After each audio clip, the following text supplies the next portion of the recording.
La Universidad Autónoma del Estado de Hidalgo, su patronato universitario, a través de la División de Extensión de la Cultura, le dan la más cordial bienvenida a la 34ª edición de la Feria Universitaria del Libro 2021, en su modalidad virtual.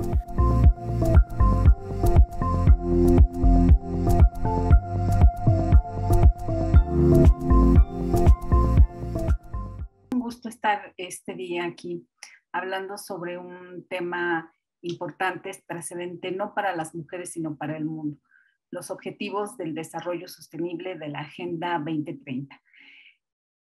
Hablando de lo general, sabemos pues que una de las grandes prioridades del mundo es erradicar la pobreza, erradicar el hambre, promover la autosostenibilidad alimenticia y en general alcanzar el bienestar de pues, las poblaciones, de los ciudadanos, las ciudadanas. Sin embargo, en este escenario de metas y de diagnósticos, pues algo ha tenido que quedar claro y lo han reconocido. No puede haber desarrollo sostenible sin igualdad. ¿A qué nos referimos? A que las mujeres y las niñas en este escenario pues siguen siendo discriminadas, siguen teniendo las peores condiciones de vida. Y bueno, no es cosa menor, constituimos la mitad de la población mundial. Y hoy en este nuevo mundo, en este nuevo siglo, pues se sigue incrementando la discriminación y la violencia, paradójicamente. Por ejemplo, hace 5 años en los diagnósticos en México se dijo 3 de cada mujeres no tienen acceso a trabajo formal y se sigue ganando 24% menos que los hombres. O sea, cifras verdaderamente preocupantes dado el escenario actual y complejizado frente a nuevas problemáticas que enfrentamos. Si bien hay una serie de metas a alcanzar, estas no pueden verse sino a la luz justamente de las cifras y del diagnóstico, lo que queremos y lo que somos, o lo que necesitamos alcanzar y lo que tenemos. Y bien, unas de ellas, por ejemplo, de las metas, voy a enumerar, entender esta agenda y este compromiso si no sabemos qué queremos. Y una de ellas, por ejemplo, de las metas, quieren poner fin a todas las formas de discriminación. Y no solamente en general de las mujeres, sino de las niñas en particular, porque desde la niñez, desde muy temprana edad, se empieza a sufrir esta situación. También se quiere eliminar toda violencia contra las mujeres y las niñas, y particularmente la explotación sexual. También se quiere erradicar el matrimonio infantil precoz y forzado. También se quiere que se reconozca el valor de las actividades que se realizan dentro de los hogares, como es el trabajo doméstico y los cuidados. También se quiere que haya oportunidad de participación en el ámbito público, político, como va a ser en la política y la economía principalmente. El acceso a la salud sexual y reproductiva, así como a los derechos reproductivos, es un tema pendiente que no se ha podido alcanzar, pese a que va a ser uno de los principales dentro de los que se van a manejar los derechos feministas, ¿no? Entonces, bueno, así podríamos, se habla de la tecnología, el acceso a la tecnología, se habla de la aplicación correcta de las leyes.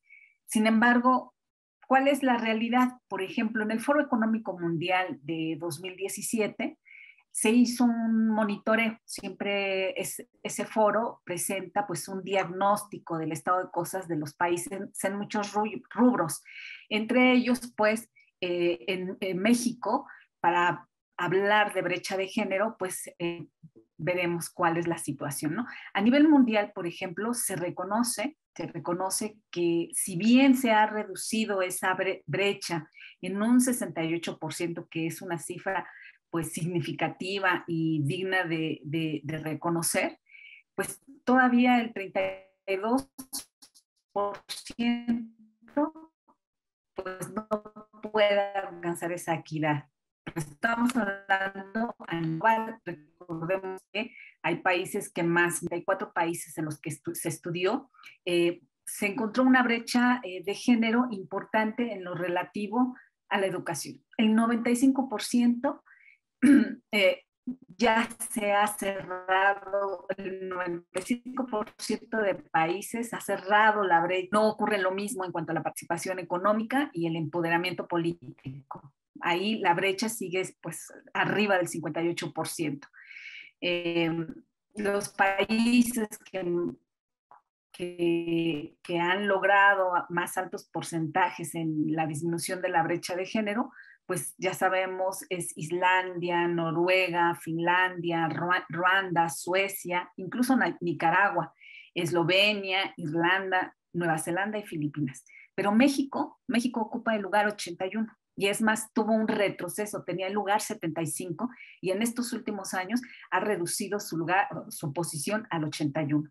Y yo decía incluso Nicaragua, bueno, porque aparece como el único país de Latinoamérica o de Centroamérica y porque realmente pensaríamos pues que cómo Nicaragua va a tener mejores cifras en cuanto a acortamiento de brecha de género que México mismo. Sin embargo, concluyó que realmente hemos retrocedido, lo cual pues es bastante preocupante. Dicen, bueno, ¿cuántos años necesitamos para cerrar la brecha de género a nivel mundial? Y pues concluyeron que se necesitan 217 años a nivel global. Pero en el caso concreto de México, por ejemplo, nada más por mencionar los 5 primeros lugares. Para Europa Occidental dice faltan 61 años, para el sur de Asia 62, para América Latina y el Caribe 79, ¿no?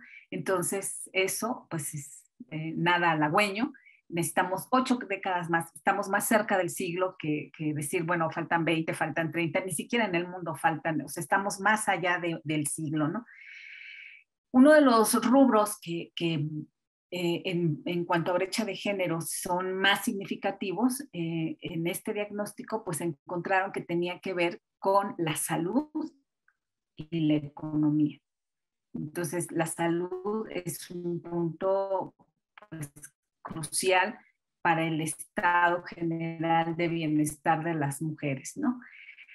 Entonces, muchísimo más que enunciar y firmar esos acuerdos, le faltan políticas agresivas y yo creo que lo que tendríamos que evaluar es exactamente que al final de las prioridades, la situación de mujeres y niñas.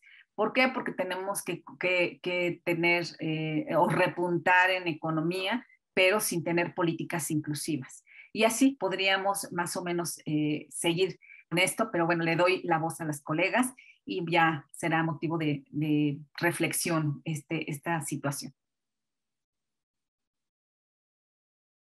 Pues muchísimas gracias. Después de escuchar a Josefina, que hizo como un marco mucho más grande, mucho más macro, digamos, de cómo es la situación, pues yo me atreví a hacer algo que a lo mejor no es muy adecuado, pero en medio de la pandemia actual de COVID-19, a la hora de revisar, sobre todo el diagnóstico que se hizo en el 2015, encontré un factor muy importante, cómo cruza la salud y la violencia. Entonces, si me lo permiten, voy a compartir en pantalla una pequeña presentación. Rapidísimo, como decía Josefina, bueno, esta Agenda 2030 para el Desarrollo Sostenible, pues es el primer esfuerzo a gran escala para elevar de manera simultánea el nivel de vida de millones de personas en todo el mundo. El objetivo 5, como lo señalaba la doctora, pues justamente tiene que ver con la cuestión de la igualdad de género. Y ha habido avances importantes, específicamente con México, se logró cuestiones de la cobertura de educación primaria, por ejemplo, es decir, ya las niñas van en igualdad de números con los niños, se lograron cuestiones de paridad en el ámbito político. Pero uno de los grandes pendientes fue justo la cuestión de la violencia que tiene que ver con las mujeres, ¿no? Y muchas de estas dificultades que estamos encontrando para que este objetivo 5 sea una realidad, pues es que todavía nos faltan cambios estructurales para que, es decir, podemos tener una ley contra la violencia, pero si quienes tienen que velar porque esa ley se cumpla no tienen esa sensibilidad, no tienen esa mirada, pues no la van a llevar a cabo, no la van a hacer realidad. El objetivo 3 tiene que ver con salud y bienestar. Y tiene una serie de puntos y de objetivos muy claros, pero yo solamente tomé el de la muerte materna. ¿Por qué es tan importante el de la muerte materna? El de la muerte materna tiene que ver con mujeres que puedan fallecer o que fallezcan durante el embarazo, durante el parto o dentro de los 42 días siguientes después del embarazo. Y esto puede que ocurra por causas que tengan que ver directamente con ese proceso, no por causas externas.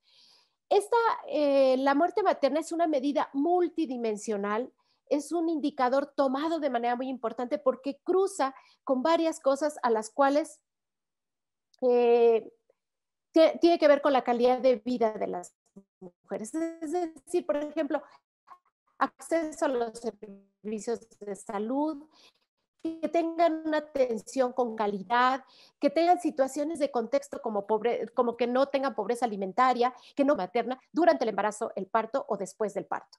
De 1990 a 2015, el indicador llegar de 88.7 de funciones maternas por cada 100,000 niños nacidos vivos, se llegara a 22.2. Pero México solo llegó a 38.2 en 2013. Es decir, es una meta que no se ha podido cumplir. ¿Qué pasó en el análisis que encontré? Que entre el 2002 y 2007 ahí más o menos la llevábamos bien, bajando estas muertes maternas, bajando y acercándonos un poco a la meta. Pero en el 2008 hubo un leve incremento, pero 2009 hubo un repunte significativo por la pandemia mundial de la influenza AH1N1. Es un aspecto importante porque justo las mujeres embarazadas quedaron desprotegidas ante un sistema de salud bastante endeble, bastante deficiente, y también porque las mujeres embarazadas son muy vulnerables a enfermarse en vías respiratorias. Así que muchas de ellas murieron y hubo un repunte muy importante que casi nadie lo notó porque, bueno, no existía en el 2009 esta transparencia y esta transmisión de la información como está sucediendo en la actual pandemia. Y entonces me brinco al 2020, que es la pandemia mundial por COVID-19, y justo nos encontramos que la Organización Panamericana de la Salud dice, ojo, estamos teniendo un repunte de muerte materna gravísima, gravísima en todo el mundo, pero especialmente en América Latina. Tanto así que la Organización Panamericana de la Salud dice, vamos a tener un retroceso de 20 años en el avance de este objetivo de muerte materna. Las estimaciones es que dicen que hasta 20 millones de mujeres vieron interrumpido su control del embarazo. ¿Por qué? Porque muchos de los hospitales se dedicaron únicamente a atender personas con COVID-19. Por el otro lado, las mujeres embarazadas tuvieron miedo de acercarse. Y ahora, si pensamos en las mujeres indígenas que viven en zonas marginadas, fue mucho peor. Porque ellas entonces sí tendrían que recorrer 2 horas, 2 horas y media para llegar a un hospital, pero además de todo llegaban a ese hospital y ese hospital tenía únicamente atención COVID-19. Y entonces, bueno, en México se convirtió en la causa número 1 de muerte materna durante varios meses y actualmente durante el 2021 sigue siendo un tema de gran preocupación. Las mujeres embarazadas están muriendo por COVID-19 o por probable COVID-19. En lo que va del 2021 se han reportado 436 muertes maternas en el país, de las cuales 38% se deben a COVID y probable COVID, superando por mucho a cualquier otra causa de muerte materna evitable. Estamos en una situación crítica. Eso fue lo que dijo la ONU apenas de manera muy reciente, el 8 de julio del 2021, en una nota de prensa publicada por la ONU en México. Entonces, ¿qué es lo que yo hago en este cruce? Pues el antes y el después, como le llamo a esta pequeña lámina que hice, es que a comienzos del 2020, antes del inicio de la pandemia, en México ya había 4.2 millones de mujeres cuyas necesidades reproductivas y de anticoncepción no habían sido satisfechas. O sea, imagínense, estamos hablando de aquellas jóvenes, por ejemplo, de 14, 15, 16 años, que ya son sexualmente activas, que viven en una zona marginal, urbana o rural, y que ligeramente les llegó por ahí una información en la escuela muy leve, porque también el hecho de que ya están las niñas en la escuela no significa ni les garantiza una educación sexual, de que hay métodos anticonceptivos. Llegan a los centros de salud y se los niegan por la edad, por prejuicios, porque la persona que está ahí no la ve como una sujeta de derechos, ¿no? Y entonces ya había 4.2 millones de mujeres cuyas necesidades reproductivas y de anticoncepción no habían sido satisfechas. Ahora, debido a la COVID-19, estiman que alrededor de 900,000 mujeres dejarán de utilizar anticonceptivos modernos. Esto podría ocasionar 114,600 embarazos no planeados, 52,700 abortos inseguros, 200 muertes maternas adicionales y 2,636 muertes neonatales.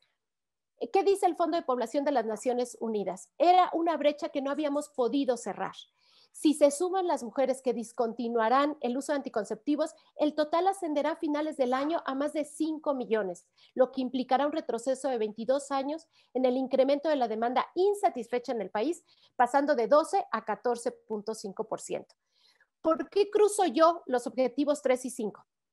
Porque justamente está el tema de la violencia. Entre enero y abril de 2020, el número de casos reportados en el país fue de 69,385, mientras que en el mismo periodo del 2021 fue ya de 82,000, un crecimiento del 19% en plena pandemia.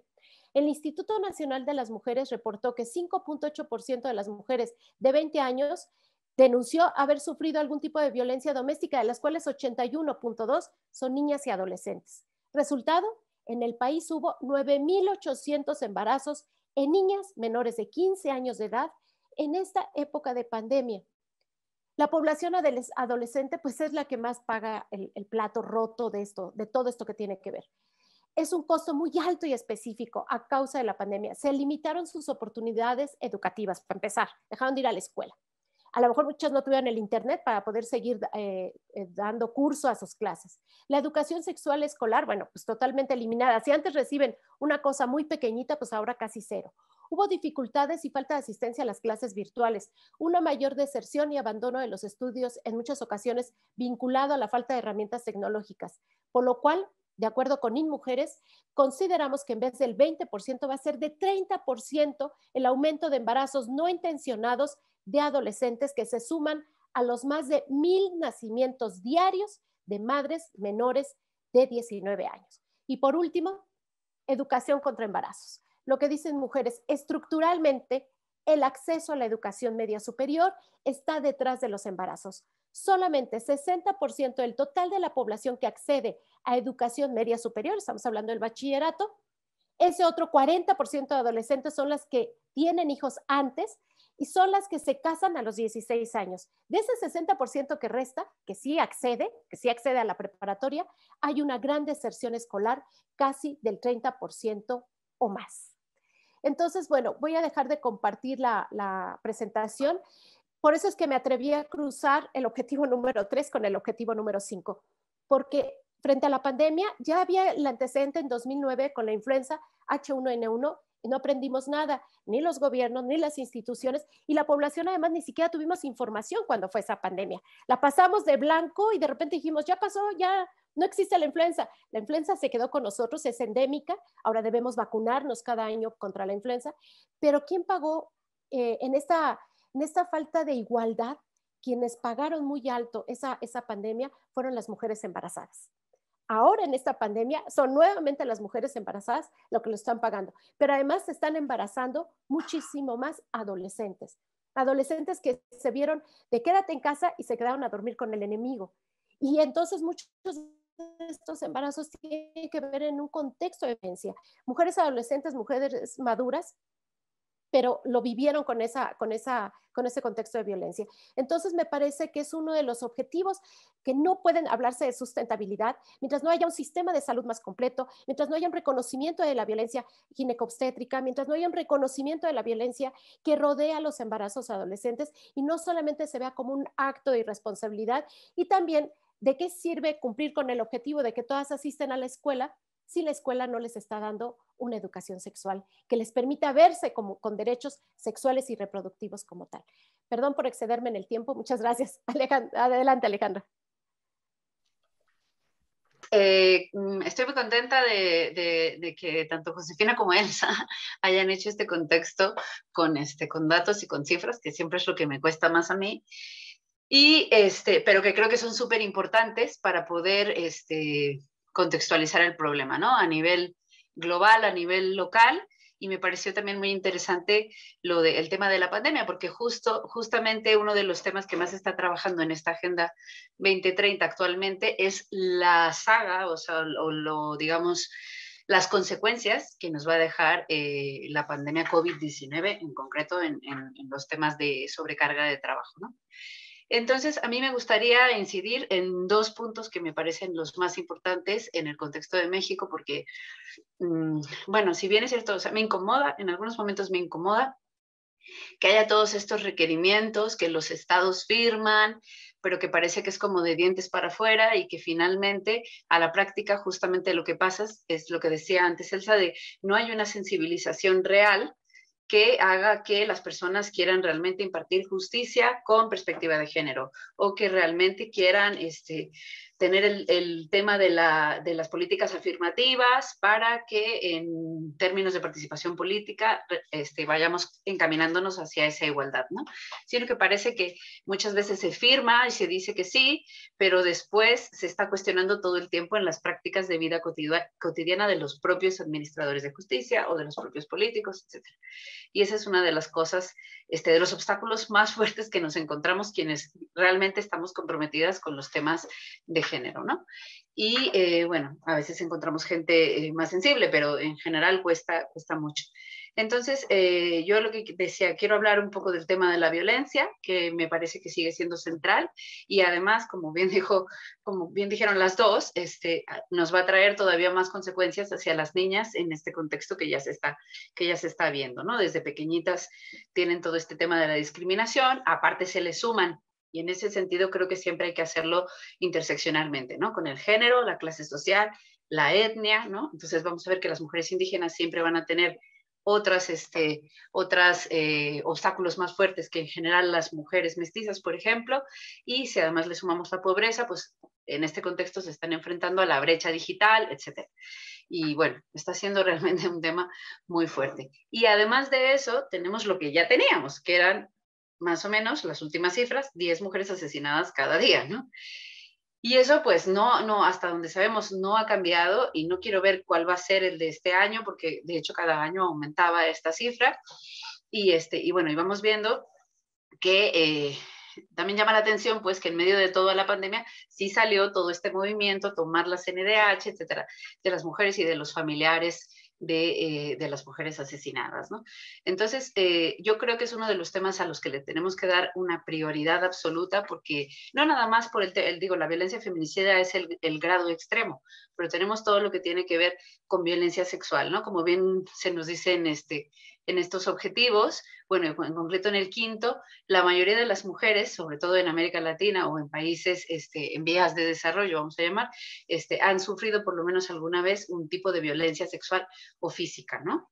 Y esto pues es el caso de este país en donde la restricción de la circulación femenina está siempre pendiente, ¿no? Es decir, las mujeres hemos accedido al espacio público, sin embargo se nos recuerda constantemente mediante diversos mecanismos, el acoso callejero es uno de ellos, que no es el espacio que nos corresponde, ¿no? Entonces, es como muy fuerte porque por un lado están esas políticas, pero las prácticas de vida cotidiana y culturales todo el tiempo nos están recordando otra cosa, ¿no? Entonces, a mí me gustaría realmente como que no suene como, sí, vienen a hablar de lo de siempre en plan súper político o en plan de cifras, sino que realmente lo que nos gustaría es que la gente sintiera lo que nosotras sentimos cuando escuchamos esas cifras, cuando vemos que no está cambiando y cómo nos duelen pues estas violencias que sufrimos las mujeres y las niñas, ¿no? Las cifras que nos daba Elsa de este embarazo adolescente, que le llamamos así porque ese es el nombre, pero que en realidad, o sea, no podemos ser ciegas de no darnos cuenta que esto es abuso sexual infantil, ¿no? Y que como bien se dijo, en la mayoría de los casos, y como bien se dijo, la pandemia está haciendo que esto sea más complicado, ¿no? O sea, estoy completamente de acuerdo. Es de repente estar viviendo con tu enemigo muchas más horas de las que antes estabas expuesta, ¿no?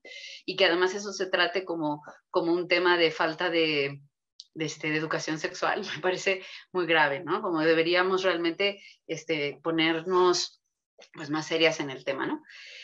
Digamos, ese es todo un tema que ya traíamos, que ya venimos arrastrando y que creo que en México está ahí o sea, y no podemos hacernos como si no pasara nada.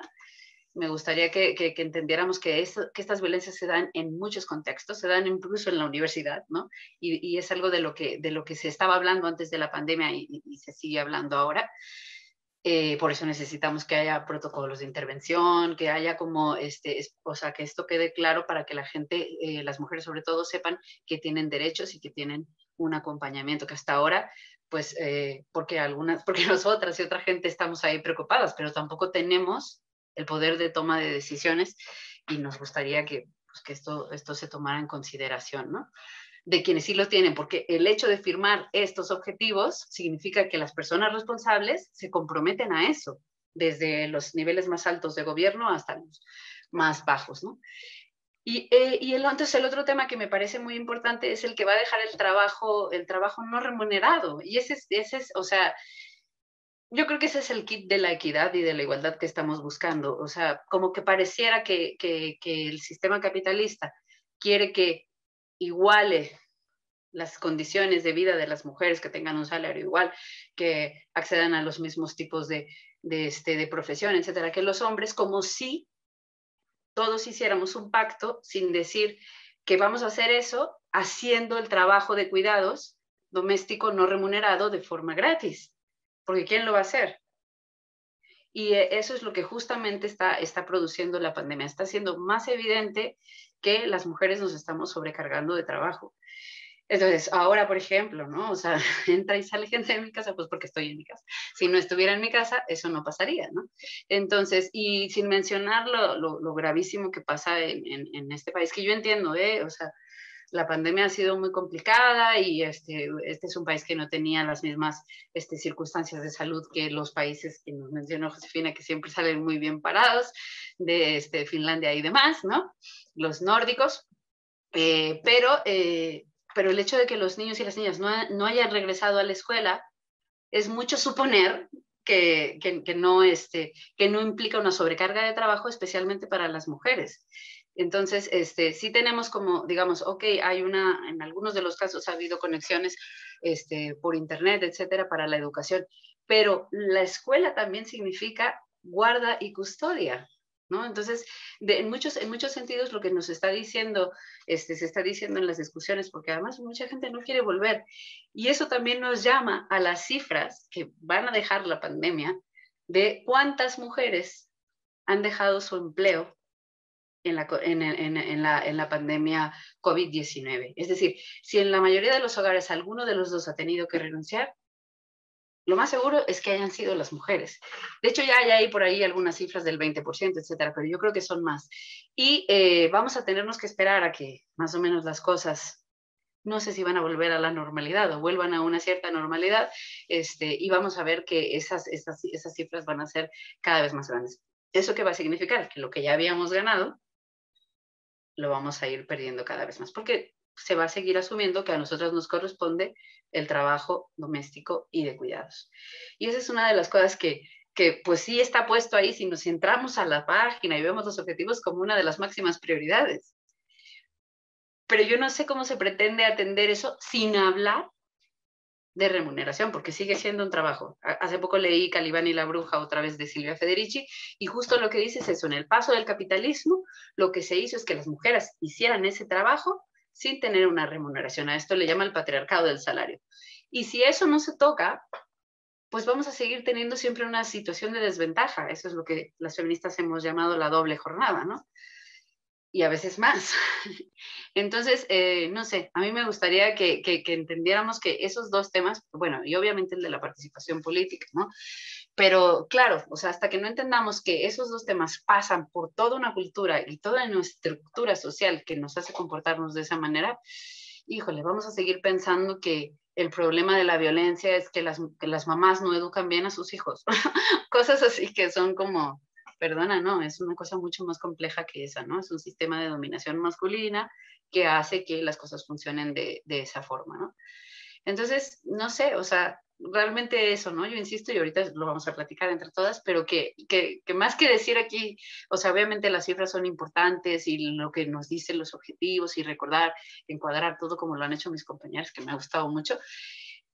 Pero sobre todo eso, ¿no? Llamar a que este tema, pues necesitamos que se sensibilice más gente, hombres y mujeres, porque si no, va a seguir siendo un papel. Yo acabaría aquí. Yo creo que compartimos, o sea, no son excluyentes las miradas, por supuesto, y sí es cierto, hay un énfasis en el tema de la violencia, pero está asociado a todo lo demás. Es un tema complejo el asunto de las metas y las estrategias. Creo que lo que nos dicen estas cifras han dado el tiempo es que más allá de la voluntad se requieren políticas agresivas, cosa que no se ha hecho. Coincido plenamente con las cifras que da Elsa en relación a cómo viene a vivir una emergencia sanitaria, donde lejos de esta sentencia de quédate en casa, ahí estás más seguro, ahí pues te vas a resguardar de los contagios, pues lo que ha significado para muchas mujeres desafortunadamente, pues ha sido el incremento de la violencia, la agudización de la violencia y sin alternativas, ¿no? Porque incluso se niega, y ya el que un presidente diga que no es cierto, que somos somos familias fraternas en México, pues eso no nos ayuda justo a lo que estás diciendo, Alejandra, a sensibilizar, ¿no? ¿Qué tendríamos que hacer? Creo que nosotras hacemos nuestro trabajo desde el aula y desde lo que nos toca, ¿no? Desde la divulgación, desde este tipo de encuentros y sobre todo la reflexión. A mí me parece que es importante y siempre apelo mucho a la materia que dé. Apelo mucho a los jóvenes, a la conciencia de cómo vivimos y cómo estamos pautados y cómo eso se traduce en una situación adversa para la mayoría de las mujeres. No quizá las que estamos justo ahora aquí en este encuentro, no, porque somos de alguna manera privilegiadas, sino de la mayoría de la población de México. Entonces, sí, la parte fundamental es la educación, la concientización, pero también nos quedan a deber las políticas públicas de a de veras, porque el signar, el diagnosticar incluso, porque incluso en mujeres constantemente está también revelando cifras, pero no pasa mucho o no, lejos de remontar cifras, resulta que damos vuelta atrás, ¿no? Llámese violencia, llámese educación, llámese brecha de cuestión de acceso a trabajos remunerados y formales. Y no me digas la participación política, que quizá es el único rubro que en esta última década ha tenido un cambio significativo, porque ha venido algo bien sensible como es un nuevo tipo de violencia que ha tenido que acuñarse un nuevo concepto, la violencia política en razón de género. Entonces sí es bastante complejo. Creo que los gobiernos sigue siendo una factura pendiente para nosotras. Creo que lo único que puede, ya no te digo acelerar lo que se pretende, sino contener lo que se sigue presentando, pues es exactamente un enfoque integrado que se plasma en políticas de a de veras, ¿no? No sé qué piensen. Muchas gracias. Yo quiero retomar dos puntos que ha mencionado ahorita Josefina, y Alejandra también los puso sobre la mesa, y que además yo tengo una gran convicción de ello como periodista y como defensora de derechos humanos. Número uno, el no pasa nada, la simulación. Nosotros todo lo que tenga que ver con estas acciones por abrirnos campo en la lucha social y demás, nos falta mucho el pasar del discurso a lo real, ¿no? Yo no se me olvida lo caricaturesco que fue Vicente Fox con su las niñas y los niños. Lo único que hizo fue una caricatura de algo que todavía hasta la fecha lo sigo padeciendo, ¿no? Que mucha gente me dice, es que el lenguaje inclusivo es innecesario, bla, bla. Y en el periodismo, bueno, pues hay una gran resistencia por quienes dirigen la publicación de los textos, ¿no? Entonces, caemos mucho en la simulación. No nos sirve de nada que firmen, que pongan la cara, que publiquen lindos libros con todos estos diagnósticos, si a la hora de la hora lo que sigue prevaleciendo es la impunidad. El caso del feminicidio, por ejemplo, en lo personal lo puedo decir, si yo marché, hice noches completas afuera del Congreso, cuando recibimos la sentencia de Campo Algodonero de la Corte Interamericana de Derechos Humanos, estuvimos en la calle recibiendo la sentencia, leyéndola una y otra vez y diciendo, bien, va la tipificación del feminicidio, que la misma Marcela Lagarde ya lo había puesto sobre la mesa, que era necesario. Mi intención no era luchar porque se les diera a un feminicida 80 o 100 años. Mi intención era decir, aquí les estamos poniendo sobre la mesa algo que nos sucede mucho a las mujeres, que son los crímenes por odio y que no hay justicia. Y sin justicia no hay paz. Y sin paz no hay diálogo. Y sin diálogo no hay política pública que pueda valerse, ¿no? Entonces, para mí fue muy importante eso del feminicidio, colocarlo sobre el debate público de decir cero a la impunidad.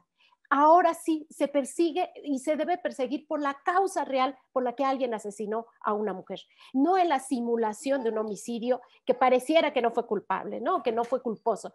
Ese es uno de los casos. Y todo lo que tiene que ver con la violencia sexual, por ejemplo, también lo que encontramos mucho en el camino es, ahí están las instituciones, ahí tenemos un centro de justicia en Pachuca, ahí tienes a unos MPs que fueron capacitados a veces hasta por mí. Ahí tienes a unos jueces que se supone que ya recibieron hasta diplomados carísimos y se les pagó en la Complutense de Madrid. A la hora de la hora, la sentencia no cumple con el sentido real de justicia.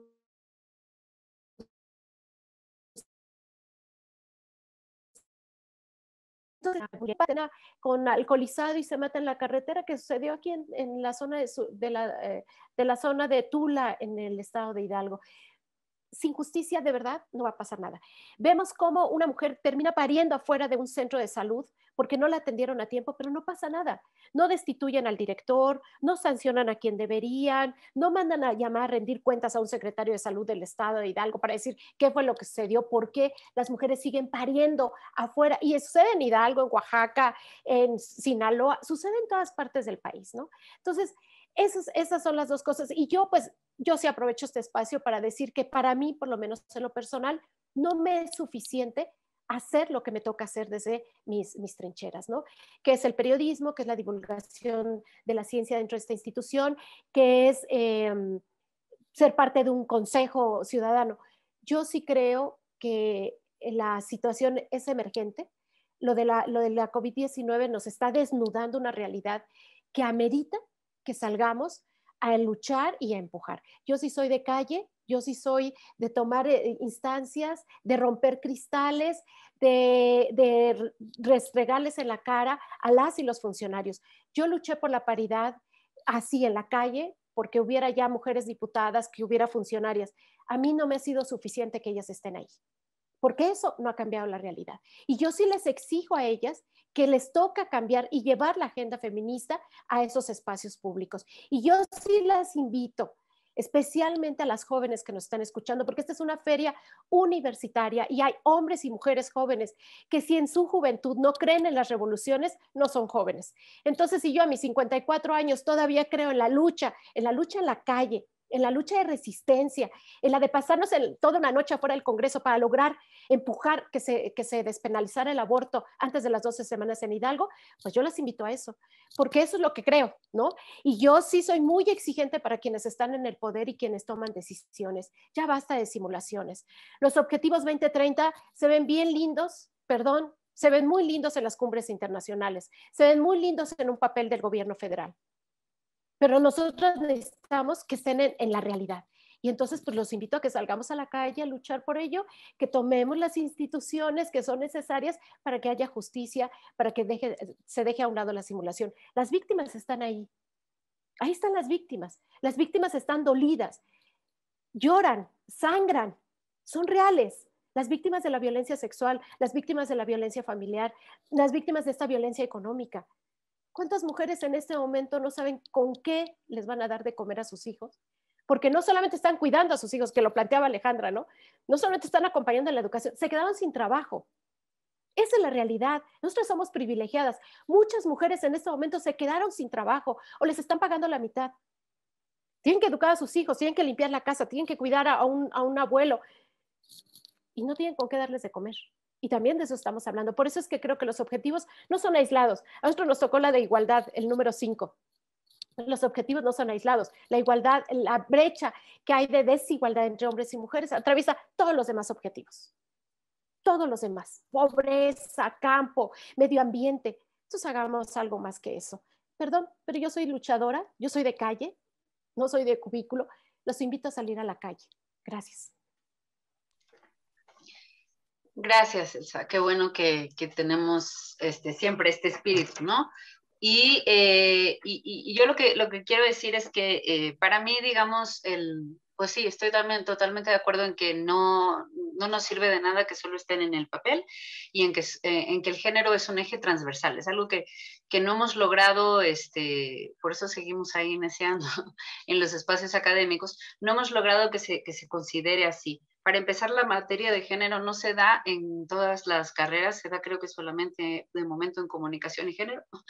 Y eso porque lo pedimos en el anterior rediseño, y no creo que se da ni en sociología ni en ninguna de las otras carreras de ciencias sociales. Entonces ahí tenemos como todo un camino porque eso se considere. ¿Y por qué es importante que se imparte esa materia? Porque si no seguimos teniendo profesores de derecho que les dicen en el aula que no sirve de nada la tipificación del feminicidio. Les dicen que hay que seguir mejor, lo más sensato es seguirlo manteniendo como homicidio con agravantes.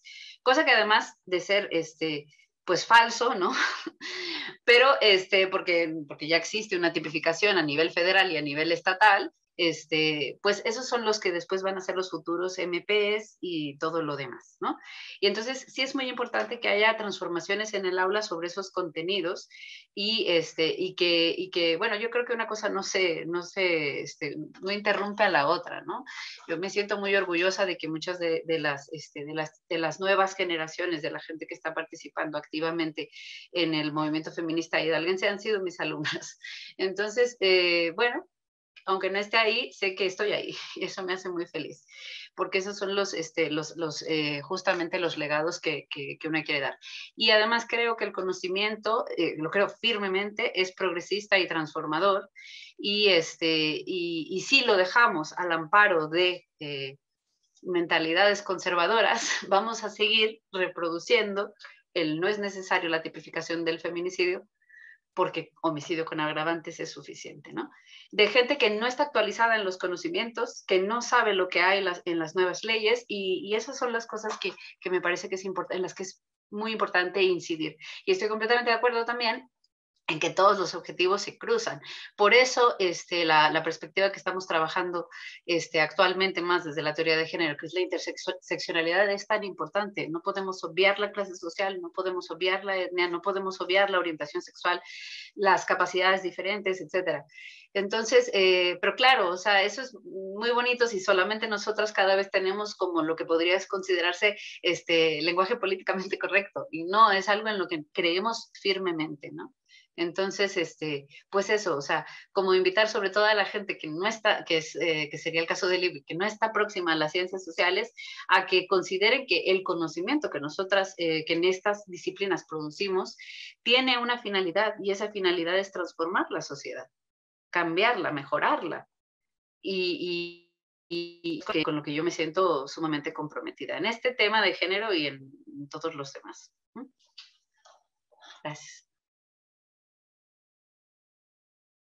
Con todas sus reflexiones y la propia, y viendo las cifras y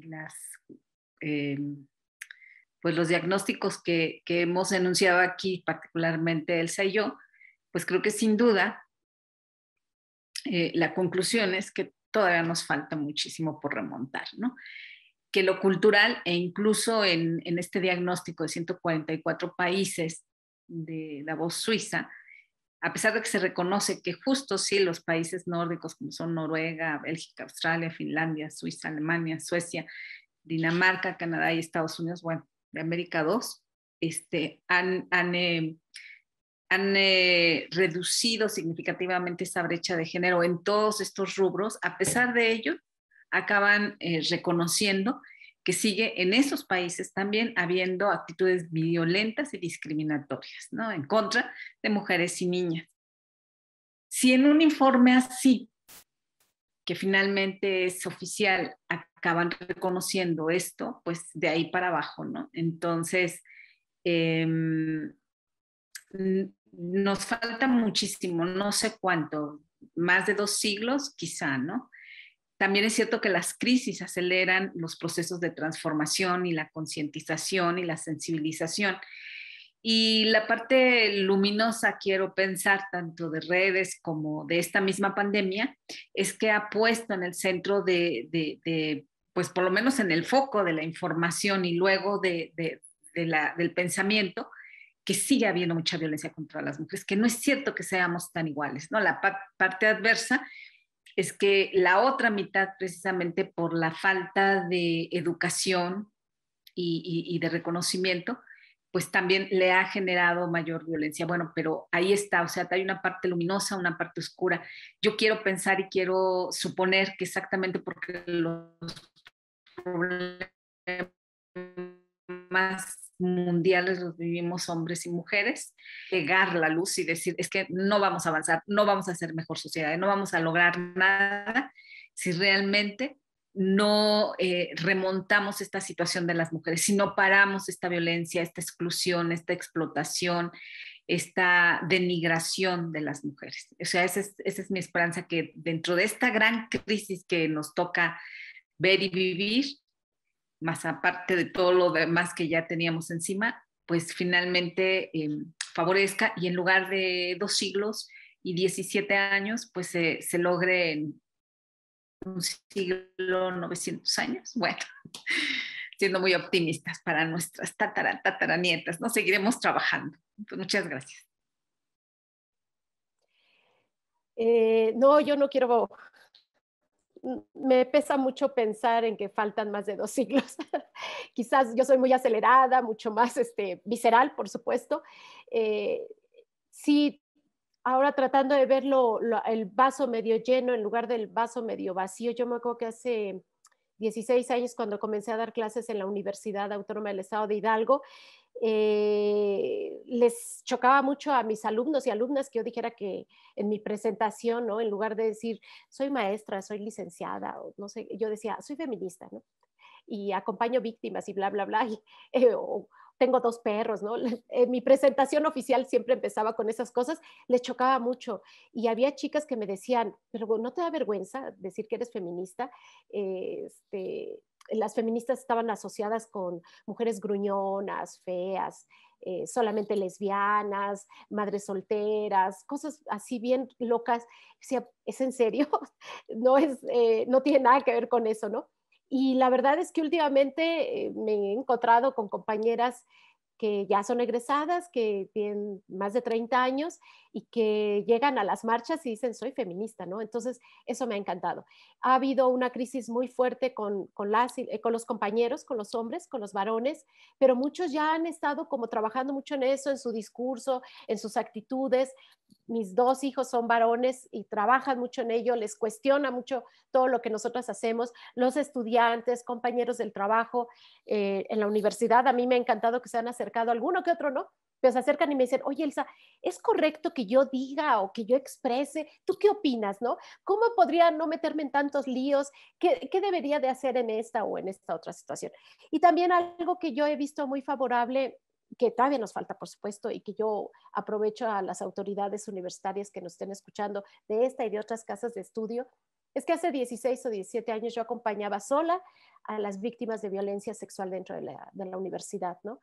Que eran estudiantes y compañeras de trabajo. Y ahora me siento requete bonita porque van detrás de mí muchas otras, porque otras lo inician, porque los oficios ya son en automático, porque ya nos ven con respeto, ¿no? Ya solo el área jurídica todavía no me respeta, pero de ahí fuera hasta rectoría ya les parece como normal que llevemos los oficios, que acompañemos a alguna víctima. Y eso habla de que hay una aceptación de la realidad, de que hay una postura política más correcta ante ello, aunque no estén tan convencidos. Para mí, ya el hecho de que sean más decentes para recibirnos un oficio y para actuar, pues hace la diferencia. Y en los últimos 2 años, bueno, la universidad ha ejecutado sanciones muy duras y muy correctas contra los acosadores, contra los violentadores dentro de la universidad. Y entonces eso es un respiro para mí. falta mucho, por supuesto, pero no quiero pensar en 2 siglos. Quiero pensar que podemos hacerlo antes. Quiero pensar que podemos cambiar por lo menos lo que está a nuestro alrededor. Y para eso hay que trabajar en colectivo. Algo que a mí me ha dejado en mi formación desde el arte. Estudié danza, luego antropología social, luego comunicación. Soy muy chilanga en la cuestión y muy puma en la cuestión de las luchas, ¿no? Me formé ahí. Yo creo en lo colectivo. Yo nunca trabajo en lo individual, nunca estoy pensando qué me va a favorecer a mí, qué vestido me voy a poner encima con el que solo yo me vea bien, con el que solo yo me cobije bien, con que yo esté sin frío, los demás pueden quedarse temblando al aire libre, ¿no? Yo tengo una formación muy desde lo colectivo y entonces eso es a lo que yo los invitaría, a voltear a ver por el otro o la otra, verlos a los ojos, verlos como iguales, ver a los otros como iguales, con la misma dignidad humana, con ese sentido desde los derechos humanos y verán esa sensibilidad puede ser desde un rector hasta el vigilante de la puerta del ICSU y puede hacer la diferencia, ¿no? Yo quiero decirles que, por ejemplo, hace algunos años en un encuentro que tuvimos académico que lo organizó Josefina, unas compañeras de una asociación civil fueron agredidas muy fuertemente por vigilantes del ICSU, del Instituto de Ciencias Sociales y Humanidades, y tuvimos que brincar a defenderlas y yo estaba así como atónita de decir, Dios santo, tenemos que trabajar tanto dentro de la universidad con tantos actores, tenemos que cambiar tantas cosas, pero hubo cambios en el sistema de vigilancia, hubo cambios con el personal de vigilancia en la universidad, gracias a esa queja, gracias a esa acción que hicimos, y entonces yo creo eso, que si trabajamos en colectivo, si trabajamos en la sororidad real, si trabajamos codo a codo, hombro a hombro, pues podemos hacer los cambios mucho antes, que 2 siglos y piquito que nos dice Josefina. Yo les agradezco mucho el espacio a la universidad y agradezco mucho que haya pensado en esto de la Agenda 2030, que nos haya considerado para tratar este objetivo número 5 y que por supuesto yo espero que se sigan abriendo muchos espacios para el debate así abierto, inteligente, sincero, honesto, ético de todos estos temas actuales. Muchas gracias y disfruten mucho la Feria Universitaria del Libro.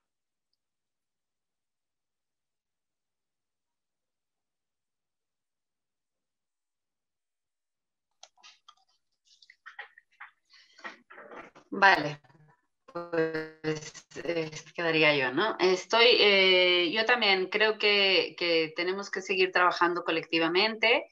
Yo mientras les escuchaba pensaba que, claro, no es algo que voy diciendo ahí porque a veces no está dentro de mis contextos, pero digamos que una de mis preocupaciones más importantes siempre es la crianza y de hecho desde que vivía en Barcelona con mi compañero hicimos un grupo de crianza compartida con muchas familias, nos interesa mucho colectivizar el cuidado, trabajar en términos de economía feminista, esa es una militancia que tengo que me interesa mucho y que además hemos trabajado fuertemente en la pandemia para trabajar con otras familias y juntar a las niñas para que no estén conectadas en solitario, ¿no? Ha sido muy difícil porque pues esta ciudad no es una ciudad en la que guste mucho el trabajo comunitario, pero la verdad ha funcionado muy bien y estoy muy contenta de que podemos hacer estas prácticas solidarias. Por eso también me gustaría no pensar que tan lejos se van a ver los cambios porque simplemente veo a María. Eso también está presente en las demás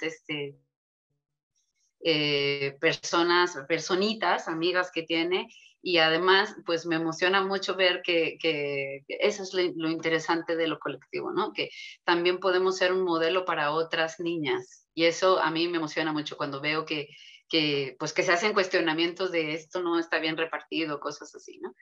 Entonces yo la verdad confío mucho en eso y creo que es ahí en donde más tenemos que, o sea, digamos, sí las jóvenes, por eso por supuesto, pero ya las jóvenes están pues en la cuarta ola del feminismo, nos dan 1000 vueltas.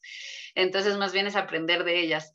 Y pero las niñas son a las que creo que podemos realmente ayudarles a ver, y a los niños también, o sea, que vean a sus compañeras de otra manera, ¿no? En la clase de historia todavía hablaban de la historia del hombre. María estaba harta del hombre. Y no entiendo por qué la SEP no ha cambiado ese contenido, estando en la época en la que estamos. Vale, no digas chiquillos y chiquillas, pero el ser humano sería suficiente. una discusión que en antropología social está más que dada, ¿no? Entonces, bueno, pues si todavía seguimos enfrentándonos con eso, pero esta generación de niños y niñas sí preguntan que la educación, entonces sí son muy importantes. No quiere decir que obviamente es lo único, hay que también salir a las calles, hay que también pasar a la acción directa y a veces también a las prácticas, a las prácticas pacíficas o de no violencia activa en los momentos en los que haga falta, como nos lo han enseñado diferentes colectivos importantes en este país. Entonces, pues eso, que ojalá que se cambien estas cosas y aunque sea de poquito a poquito, si vemos que las autoridades son más sensibles a ciertos temas o que se cambia la vigilancia o que los profesores nos preguntan si sí o si no, pues son pequeños avances que no nos tienen que hacer felices a nosotras mismas en sí, sino que nos dan gusto porque pensamos que eso puede transformar la realidad que sigue siendo discriminatoria para las mujeres y las niñas. Y bueno, eso, que disfruten esta edición de la Feria Universitaria del Libro. Gracias.